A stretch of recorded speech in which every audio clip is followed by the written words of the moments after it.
Jose, let's work on this word problem that involves decimals. You know, often there's an important sentence in the problem that we can translate into an equation involving words. We can then use that word equation to help us solve the problem. We're going to begin by reading the problem over carefully. This week, oranges cost 0.6 times as much as last week. This week, the price of oranges is $1.50 a pound. What was the price last week? In order to solve this problem, we're going to translate a sentence into an equation involving words, and that will help us decide how to solve the problem.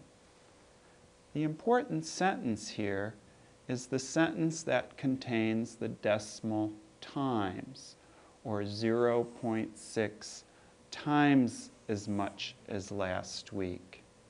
In words, I can write 0.6 times as much as last week refers to the price last week.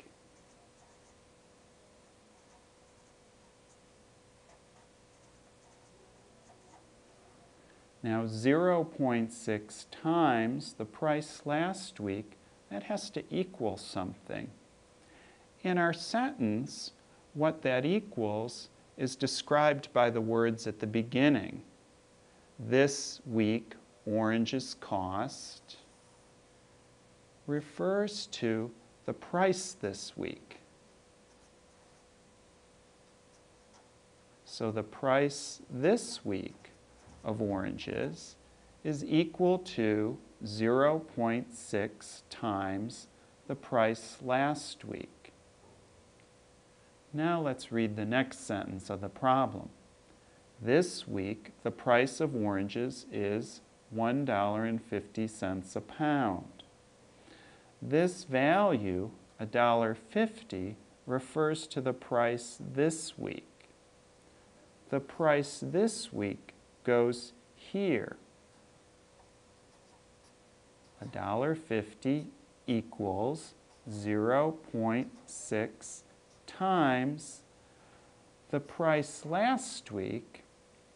Well, we don't know what that is. In fact, the last sentence of the problem, what was the price last week, indicates that that's what we're trying to determine. That's what we're trying to find here, the price last week. So I have $1.50 equals 0.6 times what we're trying to find. Because I'm missing a multiplier here in this equation, I can find the missing multiplier by dividing. I want to take the answer to the multiplication problem, which is 1.50, and divide by the multiplier I have, 0.6, to get the quantity we're looking for. Now, I'm going to do decimal long division to figure that out. I'll take 1.50 divided by 0.6. In order to divide by 0.6, I need to move the decimal point one place to the right. So I also need to move the decimal point inside, and the decimal point will end up here in my answer, right above the decimal point inside.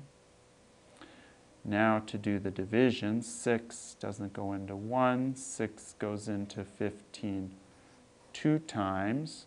2 times 6 is 12. And I subtract. 15 minus 12 is 3. Bring down the 0. 6 goes into 30 5 times. 5 times 6 is 30. Subtract, I have 0. So 2.5 is my answer, but because we're trying to describe a price here, let's see, the price last week, we want dollars and cents.